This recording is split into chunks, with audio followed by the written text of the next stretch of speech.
Ang Ebanghelyo ngayong Miyerkules, ika-2 ng Abril, ay mula kay San Juan.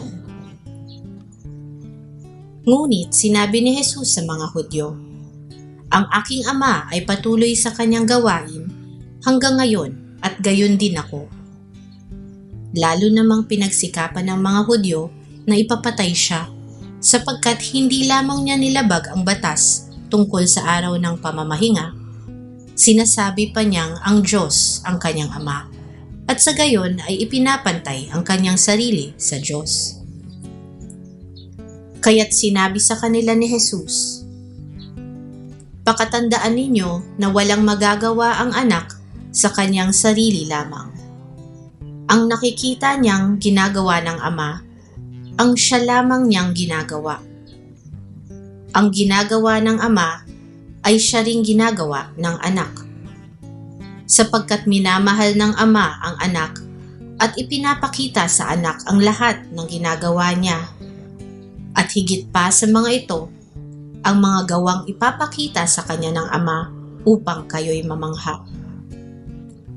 Kung paanong ibinabangon ng Ama ang mga patay at binibigyan sila ng buhay, gayon din naman binubuhay ng anak ang sino mang nais niyang buhayin. Hindi humahatol kanino man ang Ama, sa halip ay ibinigay na niya sa anak ang buong kapangyarihang humatol upang maparangalan ng lahat ang anak, tulad ng kanilang pagpaparangal sa Ama. Ang hindi nagpaparangal sa anak ay hindi nagpaparangal sa Ama na nagsugo sa anak. Pakatandaan ninyo, ang nakikinig sa aking salita at sumasampalataya sa nagsugo sa akin ay may buhay na walang hanggan. Hindi na siya hahatulan, kundi nakatawid na siya sa buhay mula sa kamatayan. Pakatandaan ninyo na darating ang oras, at ngayon na nga, na maririnig ng mga patay ang tinig ng anak ng Diyos, at ang sino mang makinig sa kanya ay mabubuhay. Kung paanong ang Ama mismo ang pinagmumulan ng buhay, gayon din naman ang anak na binigyan niya ng ganoong karapatan. Binigyan niya ang anak ng kapangyarihang humatol, sapagkat siya ang anak ng tao. Huwag ninyong pagtakhan, sapagkat darating ang oras na maririnig ng mga patay ang kanyang tinig at sila'y babangon.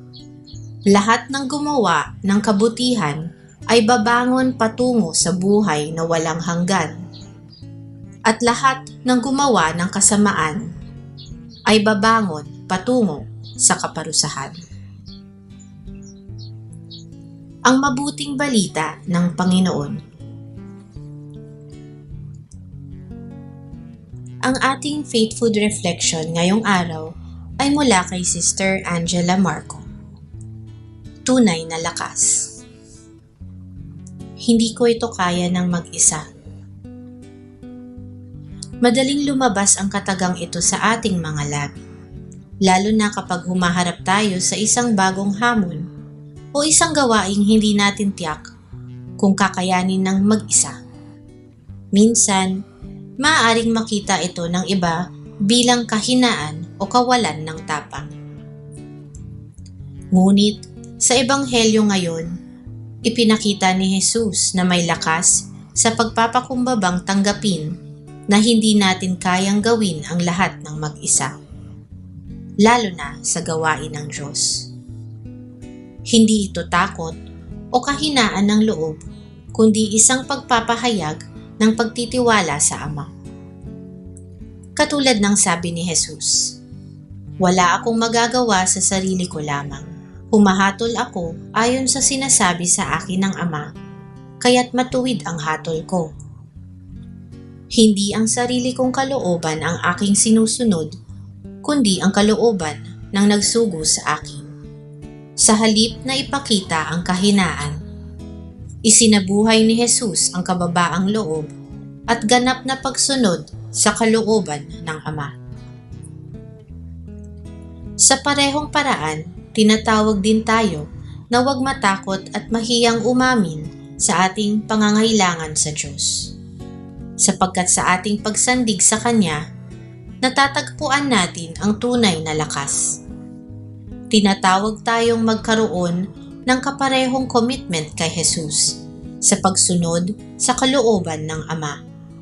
Hindi lang sa ating buhay, kundi pati na rin sa araw-araw nating gawain bilang Kanyang lingkod.